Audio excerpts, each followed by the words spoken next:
G'day. Today I'd like to talk to you about some of the positives of COVID-19. We don't hear too much of that. It's created a number of positives and given us a number of opportunities. If we look at COVID-19 as a social experiment, it gives us an opportunity for a blueprint that would save us from the panic and the financial waste and insecurity that we're suffering at the moment. Intriguing as that is, at the end of the day, if nothing else, it will strengthen our gene pool. Bryce Courtenay lamented about the loss of the Australian gene pool courtesy World War I, the number of men we lost on the battlefield by comparison to our population at the time. This country was built on immigration and the Anzac spirit by Greeks, Italians, Germans, Brits, and many others. They were men and women of courage, endurance, ingenuity, good humour, mateship, strong family ties, and a touch of larrikinism.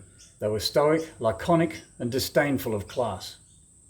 In 1966, Harold Holt disbanded the White Australia policy, introducing the Migration Act. Some contend that that also weakened our gene pool. However, there is something more sinister at play here, and it's driven by the media and absorbed by the vulnerable. Fifth syndrome, a generic term for fear, impotence, trauma, and hopelessness. Fear reduces your immune system and triggers a fight and flight or freeze scenario. There's plenty of fear about it at the moment and a lot of impotence. Fear of what's happening, what's going to happen, and being totally impotent about being able to do anything about it. That leads us into trauma, and that trauma for many turns into hopelessness, stress, anxiety, depression, and in some cases even suicide. The media dress very smartly and look good on TV. They get paid well and dispense fear. It kind of makes prostitution look rather honourable. Fifth syndrome is rooted in many issues: COVID-19, global warming, terrorism, the financial fallout, South China Sea, global instability, and death and pain and suffering right around the globe. 24/7 you bring it into our homes. So why would we be surprised when we see people fight over toilet paper? Thanks to you, we have 20 years of parliamentary footage demonstrating how we should behave. The gene pool of our government looks more like a gene puddle, with the exception of a few good men and women. Notwithstanding, the coronavirus has given us the greatest opportunity since World War II to rebuild a world that is not reliant on selfishness, greed, and want. A world that is sustainable and a world of peace and justice. Lee Kuan Yew predicted that Australia would become the white trash of Asia.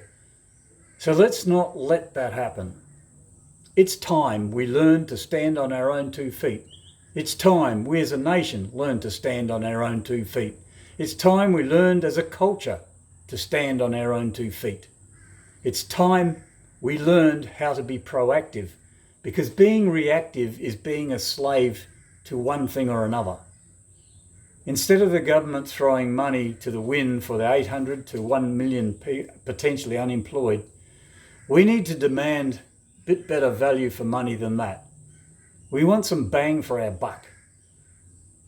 By reintroducing national service, it buys us breathing space. No pun intended. It buys the food, it pays the rent, it keeps you fit, can train you and educate you. And for the first time, certainly in my lifetime, and I would probably hazard a guess, the first time since time immemorial, we would be able to defend this wonderful country.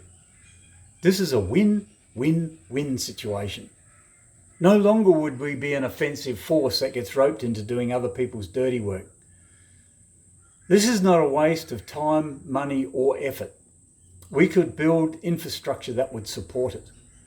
We could have a reserve land army, someone that supports the Rural Fire Service and the SES, and with many other tasks in mind as well. We are only limited by our imagination because we have all the elements here in this land to do it. Let us not rely on the limited imagination of political apathy. Albert Einstein said, stay away from negative people. They have a problem for every solution.